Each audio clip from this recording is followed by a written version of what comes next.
So today we're going to be talking about our experience on the Wild Pass Skagway train. White Pass. Oh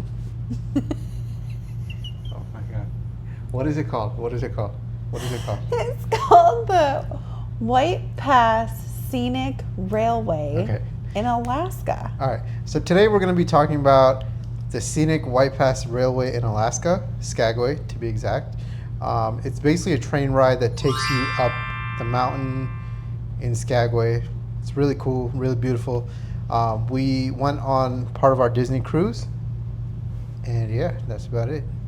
It's fun. I don't really know. It's White Pass Scenic Railway in Alaska. Have you ever seen that Bill O'Reilly thing where he's like, "We're doing it live"? Yeah. Oh my God, that was so good. It shuts down the whole production. Yeah. I can't do it. We'll do it live. Okay. No. We'll do it live. Do it live. I'll. In 5, 4, 3. That's tomorrow, and White Pass Railway. Yeah. Scenic White Pass Railway. All right, so today we're going to be talking about our experience on the White Pass Scenic Railway, Skagway, Alaska. Part of our trip on an excursion. Lauren went ahead and booked it. It was awesome. I do highly recommend it. Little pricey. She'll probably get into that. Very pricey. Very pricey. For a train. Yeah, that's true. To sit on your behind for 3 hours. On a little choo-choo, you get to sit on the train. But it was definitely beautiful. And we did do the adults-only cart. So it was really nice. It was really beautiful, and went ahead and recorded a lot of footage because it's just a once-in-a-lifetime thing. Super scenic, super beautiful, super majestic, all the beautiful words that you can imagine. Pictures and video will never do it justice, No. but it's still beautiful. And I would recommend definitely experiencing Alaska. Such an amazing experience. Sunsets at 10 p.m., mountains, snow caps, and all that fun stuff. So let's get into what everyone's really here for, which is the process. The process. Because So it's team type A right here. type A. Yeah. Yeah, so it's always about the process. Do you want to take this one, or you want me to? Yeah. So I think the coolest thing, so we did this with Disney Cruise Line. So right now it's live on their web, and like this is as of July 2024. So right now it's on their website as SW09, and specifically it says like White Pass Scenic Railway. Right now at the time we're recording this video, it's $154 for adults and $77 for kids. 3 to 9. 3 to 9. That's crazy. Okay, regardless. So originally I wanted to book the cruise, the booze car, because on the booze car they not only give you unlimited drinks, but you have these beautiful plush chairs, and like it's really gorgeous. And like, anyway, long story short, we didn't get to book that one because the only time available was 7 a.m. Oh my God. And so we ended up going on the 11 a.m. one, which specifically with our cruise, we had like so long in Skagway. So we docked at 8 a.m. and we weren't leaving that port until 8 p.m., which was so crazy. And we definitely took advantage of a lot of it, but we certainly didn't stay off the ship until 8 p.m. for sure. So process. So basically what you're gonna do on your cruise, and it depends on like, specifically with Disney, we've been on a lot of Disney cruises. They're our favorite cruise line. We have to make a video about that at some point, because What? how Disneyline is our favorite cruise line, and like why. And why. And yeah. why. Like, we've cruised so much. We have lived in Florida for a long time, and Florida is like the mecca of cruises. Like it goes to transatlantic, like it's a huge thing to sail out of Florida. And Disney is probably the only cruise line, plus a couple other ones, it doesn't charge you for like towels or soda. Something I never knew, but we'll talk about that. Because he's bougie, and he's been on all the, Not bougie. Stop. Yes. I started with Disney, and I didn't know that other cruises made you pay for towels. But we got spoiled with being on Disney Cruise Line. Basically, long story short, from a process standpoint, you're going to book online. I would highly recommend booking your excursions with any cruise line online prior to boarding, because even if you do it that day, there's a chance that what you want might sell out. So basically, long story short, how we did it was we booked it online prior to us getting on the actual ship. And when you get to the actual day, day of your excursion, it used to be back in the day where they used to print out like a physical piece of paper for you, pop it where you get your key cards, and this is pretty much on every cruise line to be quite honest, but pop it where you get your key cards, which is like right outside the door, and be like, here's your excursion information. With Disney this time around, we did notice a bit of a difference where they did it on the app. So you need to be making sure that your app is downloaded and that you're good to go. You have all your information set there. So we saw it pop up as soon as we downloaded our app. As soon as you board the ship, your app will like go live and you'll be able to see everything that you have booked and then heart and like things that you want to do while you're on your cruise. So basically, long story short, you book the cruise excursion, and then day of, it will like send you a reminder that, hey, this is your excursion, this is what you're doing, this is where you're going to meet. And on this specific one, we met in the Walt Disney Theater. So we our excursion itself started at 11 a.m. They wanted us there at 10:30. So they do want you there about 30 minutes earlier. So be sure you plan for that. Basically what happens is they pop you in whatever place you're going to meet with everybody else. And I just thought of like popcorn. You can't bring any coffee off the ship because typically your coffee has milk in it and it's a dairy product. So you can't bring dairy off the ship. So you're like decaffeinated listening to somebody's corny jokes, whatever, it's fine. But other than that, like Disney does things really well and very organized. So that's why we love them. But so we're in there, they line you up, they give you a sticker, and when you get a sticker, there's somebody with a paddle that has your sticker logo on it. And you basically follow that person out. We did the adult car for this excursion, which was really, really nice because it was very calm, it was very peaceful. I don't even think one person talked on our train car. No. It was like So you relaxed, could drop a so pin chill. and Yeah. hear it. So basically, I think the nicest thing with this particular excursion, in Disney, they're so good about, a lot of cruise lines won't give you like the nitty gritty details of your excursion. Maybe you'll get on like a really like janky coach Yep. bus, like trying to get to your location. But with Disney specifically, they give you every single detail. So they'll say everything from like, here's the approximate amount of hours you could be on this excursion and things like that. So this one quoted anywhere from 2.5 to 3.5 Which is great because then you can hours. actually plan out your day. It was so nice. Yeah, So they line you up, you walk with the person who has your paddle, and then you end up at you get off the boat itself and you end up at the dock, and the train is right by the dock. Yeah, so That was crazy. yeah, so they basically separated off into like lines of 4. Like Yeah. there was 4 groups. We had the adult groups, we had the ones with kids, et cetera, et cetera. And then once you're off, they have the paddle people, get onto the trains, and yeah, that's pretty much it. I mean, you get right on. It's pretty much right there. Like it's literally, you can see the train from the ship. Really nice. I am glad that we did take the train because Yeah. walking around, like you're not going to be able to get that view. Like there's No. no way, and I don't think you can can't even experience the access beauty. that. I don't even No. think, even if you wanted to, like you can't walk over there. So No. it was really worth it in that aspect because you're not going to be able to see that. Yeah. And it was just amazing. Like honestly, it's so cool too because like there's so much green and there's so much ice. Like it's almost contradiction. Like how is it Yeah. like such a green land?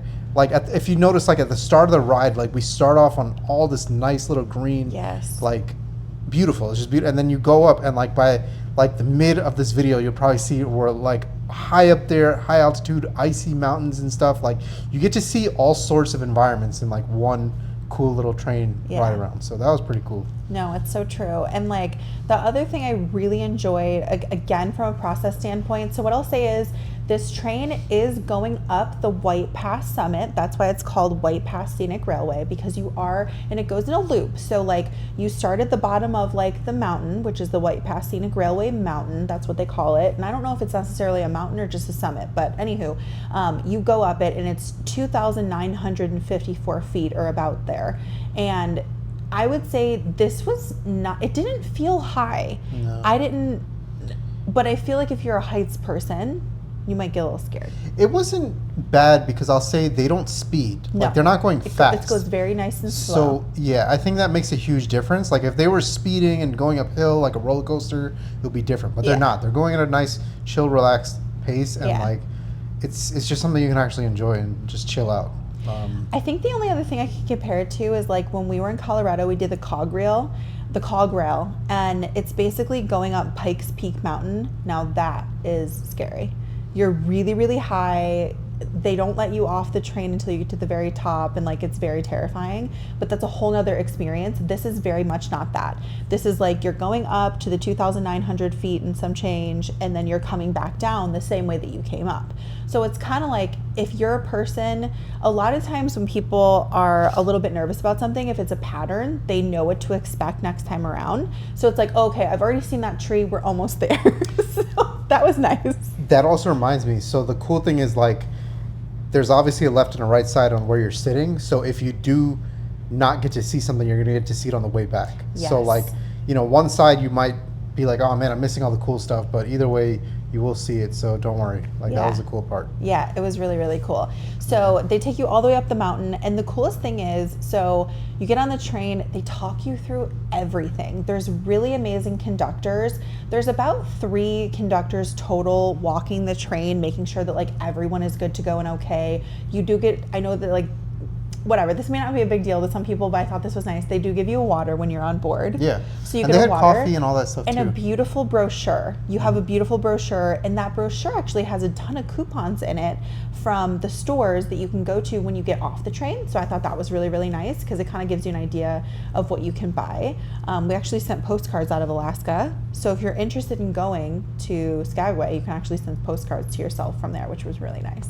That's what we do. Yeah, so it's so cool. And so they have conductors, and then they have a narrator who's going to be telling you like the whole history of like the gold rush and how this whole train rail Encompassed all that stuff. Yeah, it was and you get so to see cool. you get to see that. You get to see like where I think a couple of them like were actually mining and stuff like that. Then at one point you actually get to see the border between like the Yes. US and Canada, and you get to like go through it. He's like, don't worry, you don't have to have your passports, you're on the train. But you know, you get to actually see it. We're gonna pop it in the video and you'll see the flags and all that stuff. So Yeah, it was absolutely phenomenal. I think the coolest thing was we're very much adventure people, so we like to, you know, like do things when we're on vacation. So there is a part, like, you know, when you're on an airplane where they're like, all right, you can take off your seatbelts and go ahead and like get off or whatever, or get up. There's a part where you can actually like walk outside of the little cart and like literally be outside. Yeah, so Really cool. amazing. And like, it sounds scary, obviously, because like there's nothing, it's actually open, like literally open to the elements, and you're outside. So of course we had to see it. Like we have to see it. People were going out there, we're like, let's check it out. Got footage. I was like, I have to record this because there is like no way we're gonna be able to experience this again. So a lot of the footage that you're gonna see is me outside, literally holding it outside, like, oh wow. And just for a fun fact, I wasn't using a selfie stick, it was me with my hands. So shaking. yeah, so like if you do see rattles and jolts, like understand I was literally holding it like this. I think I did pretty good, but hey. Yeah, it was so cool. And the other thing is, I think because we were on a car with a bunch of people who were kind of in the same mindset of like, this is a very expensive experience. We all want to get to do whatever is offered on this train. Like everybody was taking turns. Yeah. And they were very nice. There was not one person or one couple that was like taking up the whole thing. The other thing I want to mention, because I feel like this is a really big deal, they do have a bathroom on the train. So like Yes. if you have to go to the bathroom when you're on the train, you can. And it's actually really nice. Yeah. It's not gross at all. It was extremely clean. So it's like on the train, there's like, you know, like bench seats where they're like wooden. That's what the seats were like. So they were quite comfortable. The train you're on there for about 3.5 hours. So, you know, Disney's expectation of like time frame was pretty spot on. They said from 2.5 to 3.5 hours. So they were pretty spot on with that. I guess You it- really have to be like focused. I guess it kind of worked out that we didn't drink because we were able to get like, so why not? It's like drink or actually get the full experience. We got the experience. We got the video, so we can actually show you guys all that. Yeah, that's so true. Yeah. The bridge was really crazy. So there's 2 bridges on the actual journey of being on the train itself. There is the bridge that's crashed, which they tell you the whole history about it. And this bridge that's crashed goes into like the whole gold rush and like why this white pass is even a thing in the first place. And then there's the bridge that you go over. And I'm not gonna lie, this was a bit intimidating. The bridge is basically a wood bridge that the train goes over. You're at this point probably at about 2,000 feet elevation, and you are Wow. going on top of a bridge that is all wood and like some metal. And you see it before you go on it, unless you're the very first car. And even if you're the very first car, the narrator gets on the speaker and he's like, okay, we're about to go through the bridge. And right after the bridge is a tunnel. And it's crazy because it goes completely black. They carved this tunnel out of the mountain, so there is zero light in there. That was the craziest thing. And I'm not gonna say it was scary, but the second time that we went through the tunnel, we were outside. Yeah. That was crazy. Yeah. I highly recommend that. That was the coolest thing ever. And you come out and it's just like, oh my God. And I remember water coming out of the walls itself, because there's like waterfalls everywhere and it's like real life nature, mountains, all these things. So I thought that was absolutely phenomenal and amazing. And you will go through the tunnel twice, once coming there and once going back. The other thing I thought that was really cool, and they did say this while we were on the train itself, was like, so the train takes you all the way up the mountain and it does it in 3.5 hours or something in another. But there's another way to get to the top of that mountain as well, and there is a highway. So there's an excursion that you can buy either through Disney or you can do it through a car service where you can drive the highway. Now that looked scary because we saw it across the mountain, and then like here's the highway side, and you can see this big bus going up this tiny road, and you're like, okay, like that's probably someone's excursion. They're probably having the best time right now. Yeah. It was scary. It was honestly scary. All right, so overall, definitely recommend this experience. As you can see, super beautiful. You're not going to be able to get it into perspective unless you're actually on it. Yes, it's a little pricey, but it is definitely worth it. So I would say go for it. Breathe in that nice clean air. No, just do it, all right? Just do it. It's worth it. It's awesome. Shout out Skagway, Alaska. Get yourself some $380 air. Yeah. Breathe that air. You know, they actually have people that like bottle the air and sell it or something like that. But yeah. All right, guys, we're out.